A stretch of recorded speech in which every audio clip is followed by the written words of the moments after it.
L'Éternel dit à Abraham de prendre 3 animaux et 2 oiseaux, de les tuer et d'en faire 2 parts. Genèse 15, 9, 10. Puis il fit passer une flamme entre ces morceaux. Nous comprenons ce passage en lisant Jérémie 34, 18. Dans l'Ancien Testament, quand 2 parties devaient conclure un accord, elles prenaient un animal, le tuaient et le partageaient en 2. Les 2 parties passaient entre les morceaux de l'animal, faisant ainsi une promesse qui ne pouvait pas être retirée.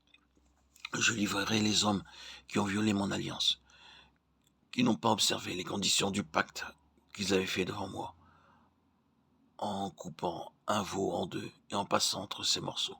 Jérémie 34, 18.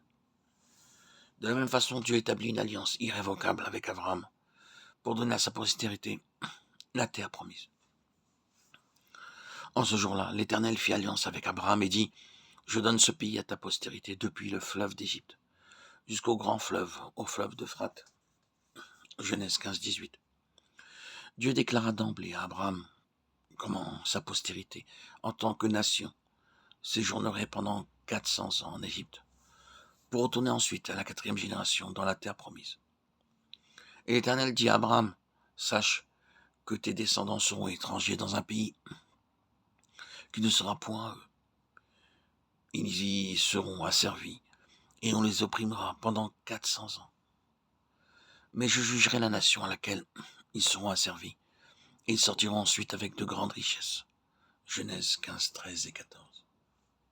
Dieu donnait ainsi l'occasion aux nations du pays, savoir les Kéniens, les Kénisiens, les Cadmoniens, les Hissiens, les Phérésiens, les Réphaïm, les Rétiens, les Amoréens, les Cananéens, les Girgasiens, les Jibusiens, de se repentir de le péché pendant 400 ans. Lévitique 18 nous donne un compte-rendu des souillures du pays. Dieu a attendu pendant 400 ans pour que ces nations se répandent. Mais comme elles ne se répandaient pas, il fut contraint de les juger. Dieu ordonna aux enfants d'Israël de détruire complètement toutes les villes et leurs habitants. Le Seigneur Jésus-Christ a conclu une alliance avec nous au moyen de son propre sang. Et c'est par cette alliance que nous sommes devenus chrétiens et participants de son héritage.